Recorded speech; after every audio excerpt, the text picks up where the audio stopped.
नमस्कार दोस्तों। आज की क्लास में हम लोग देखने वाले हैं बिहार पुलिस जीके जीएस का जो प्रैक्टिस सेट चल रहा था उसका आज हम लोग नेक्स्ट सेट को हम लोग देखने वाले हैं। तो चलिए हम लोग सेट की शुरुआत करते हैं। तो फर्स्ट प्रश्न की हम लोग बात कर लेते हैं। बोला जा रहा है, फर्स्ट प्रश्न में बोला जा रहा है सिमलीपाल राष्ट्रीय पार्क, बोला जा रहा है सिमलीपाल राष्ट्रीय पार्क भारत के किस राज्य में स्थित है। तो किस राज्य में स्थित है, तो ये हो जाएगा ओडिशा में स्थित है। इसके बाद प्रश्न नंबर हम लोग 2 की बात कर लेते हैं। प्रश्न नंबर 2 में बोला जा रहा है दिल्ली सल्तनत पर कुल कितने राजवंशों ने शासन किया। तो दिल्ली सल्तनत पर कुल कितने राजवंशों ने शासन किया था, इसका सही आंसर हो जाएगा 5 राजवंशों में शासन किया था। इसके बाद प्रश्न नंबर हम लोग 3 की बात कर लेते हैं। प्रश्न नंबर 3 में बोला जा रहा है गेटवे ऑफ इंडिया की स्थापना किस वर्ष हुई। तो गेटवे ऑफ इंडिया की स्थापना की बात कर लेते हैं हम लोग, किस वर्ष हुआ था, ये 1911 ईस्वी में हुआ था। इसके बाद प्रश्न नंबर हम लोग 4 की बात कर लेते हैं। प्रश्न नंबर 4 में बोला जा रहा है बरौनी तेल शोधक कारखाना भारत के किस राज्य में है।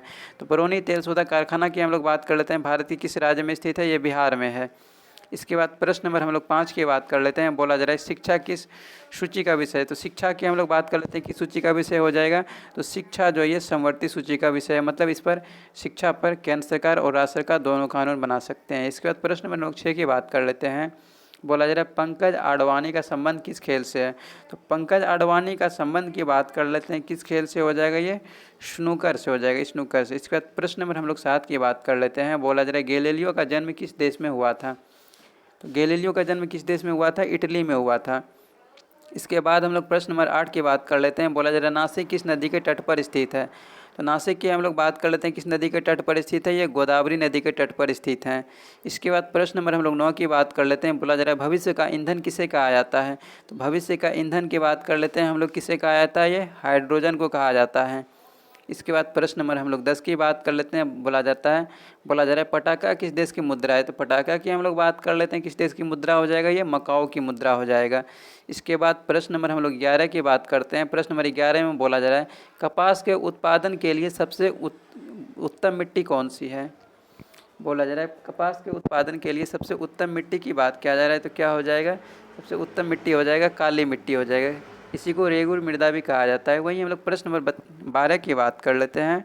प्रश्न नंबर 12 में बोला जा रहा है श्रीलंका में घास के मैदान को किस नाम से जाना जाता है। तो श्रीलंका में घास के मैदान को किस नाम से जानते हैं हम लोग, तो पटाना के नाम से जानते हैं। श्रीलंका में घास के मैदान को पटाना के नाम से जाना जाता है, और अमेरिका में पंपास के नाम से जाना जाता है। इसके बाद प्रश्न नंबर हम लोग 13 की बात कर लेते हैं। बोला जा रहा है फैराडे के किस देश ने निवासी थे। बोला जा रहा है फैराडे किस देश के निवासी थे। तो फैराडे कहाँ के निवासी थे, ये इंग्लैंड के रहने वाले थे।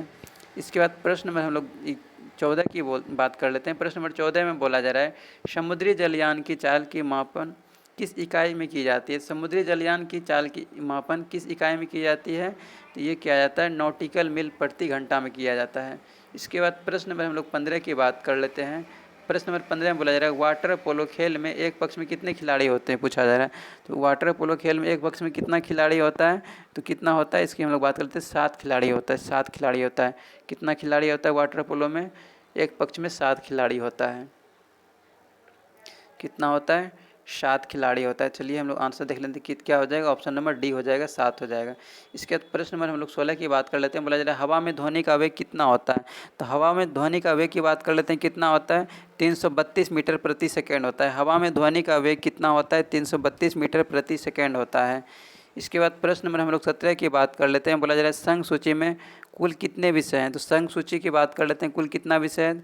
तो संघ सूची में टोटल कितना विषय हो जाएगा, 100 विषय हो जाएगा। इसके बाद प्रश्न नंबर हम लोग 18 की बात कर लेते हैं। बोला जा रहा है दाब बढ़ाने पर द्रव के क्वथनांक पर क्या प्रभाव पड़ता है। तो दाब बढ़ाने पर द्रव के क्वथनांक पर क्या प्रभाव पड़ता है, तो क्या हो जाता है, ये बढ़ जाता है, बढ़ता है। इसके बाद प्रश्न नंबर हम लोग 19 की बात कर लेते हैं। बोला जा रहा है हल्दिया तेल सोदा कारखाना भारत के किस राज्य में है।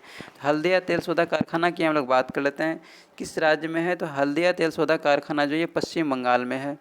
इसके बाद प्रश्न नंबर हम लोग 20 की बात कर लेते हैं। प्रश्न नंबर 20 में है किस गुप्त शासक को विक्रमादित्य की उपाधि प्रदान की गई। तो किस गुप्त शासक को विक्रमादित्य की उपाधि प्रदान किया गया था, तो ये किया गया था चंद्रगुप्त द्वितीय को। इसके बाद हम लोग प्रश्न नंबर 21 की बात कर लेते हैं। प्रश्न नंबर 21 में बोला जा रहा है एक्सरे का आविष्कार किसने किया था। तो एक्सरे का आविष्कार की हम लोग बात कर लेते हैं, किसने किया था, रोएंटजन ने किया था, रोएंटजन ने। इसके बाद प्रश्न नंबर हम लोग 22 की बात कर लेते हैं। बोला जा रहा है आर्किमिडीज किस देश के मूल निवासी थे। तो आर्किमिडीज की बात कर लेते हैं, किस देश के मूल निवासी थे, ये ग्रीस के थे, ग्रीस के मूल निवासी थे। इसके बाद प्रश्न नंबर हम लोग 23 की बात कर लेते हैं। बोला जा रहा है वर्तमान में जर्मनी की मुद्रा क्या है। तो वर्तमान में जर्मनी की मुद्रा क्या हो जाएगा, यूरो हो जाएगा, यूरो। इसके बाद हम लोग प्रश्न नंबर 24 की बात कर लेते हैं। बोला जा रहा है यूएनओ में भारत की ओर से प्रथम महिला अध्यक्ष कौन बने। तो यूएनओ में भारत की ओर से प्रथम महिला अध्यक्ष की बात कर लेते हैं, कौन बने, विजया लक्ष्मी पंडित बनी है। इसके बाद हम लोग प्रश्न नंबर 25 की बात कर लेते हैं। प्रश्न नंबर 25 में है राज्य सूची में कुल कितने विषय हैं। तो राज्य सूची में कुल कितना विषय है, कितना हो जाएगा, 61 विषय हो जाएगा। इसके बाद हम लोग प्रश्न नंबर 26 की बात कर लेते हैं। बोला जा रहा है कोशिका का विभाजन कुल कितने प्रकार से होते हैं। तो कोशिका का विभाजन कुल कितने प्रकार से होता है। तो कोशिका का विभाजन कुल 3 प्रकार से होता है। इसके बाद हम लोग प्रश्न नंबर 27 की बात कर लेते हैं। प्रश्न नंबर 27 में है बोला जा रहा है हड़प्पा सभ्यता की जानकारी सबसे पहले किसने दी थी। तो हड़प्पा सभ्यता की जानकारी सबसे पहले किसने दिया था। तो इसका सही आंसर हो जाएगा चार्ल्स मेसन ने दिया था, चार्ल्स मेसन। इसके बाद हम लोग प्रश्न नंबर 28 की बात कर लेते हैं। प्रश्न नंबर 28 में बोला जा रहा है कोशिका के अंतर्गत, प्रश्न नंबर 28 में बोला जा रहा है कोशिका के अंतर्गत कोशिका के किस अंग में प्रोटीन संश्लेषण होता है। तो कोशिका के अंतर्गत कोशिका के किस अंग में प्रोटीन संश्लेषण होता है। तो किस में हो जाएगा, तो इसका सही आंसर हो जाएगा राइबोसोम में होता है। किस में होता है, राइबोसोम में। तो चलिए हम लोग आंसर देख लेते हैं कहाँ पर है ये, राइबोसोम, राइबोसोम में इसका सही आंसर हो जाएगा राइबोसोम। इसका ऑप्शन नंबर डी आंसर हो जाएगा। इसका प्रश्न नंबर हम लोग 29 की बात कर लेते हैं। बोला जा रहा है समवर्ती सूची में कुल कितने विषय। समवर्ती सूची की हम लोग बात कर लेते हैं, कितना विषय हो जाएगा, इसमें 52 विषय हो जाएगा। और सबसे अंतिम प्रश्न की बात कर लेते हैं। बोला जा रहा है उज्जैन शहर भारत के किस राज्य में स्थित है। तो उज्जैन शहर की बात कर लेते हैं, भारत के किस राज्य में है ये, उज्जैन की हम लोग बात कर रहे हैं। उज्जैन कहाँ पर हो जाएगा, ये मध्य प्रदेश में हो जाएगा।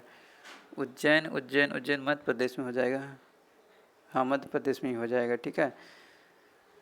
तो आज का सेट ये समाप्त हुआ। हम लोग हर सेट में हम लोग 30 प्रश्न ही देखते हैं। तो आज का सेट समाप्त हुआ। हम लोग नेक्स्ट सेट को हम लोग नेक्स्ट क्लास में देख लेंगे। आज की क्लास को हम लोग यहीं पे विराम करते हैं।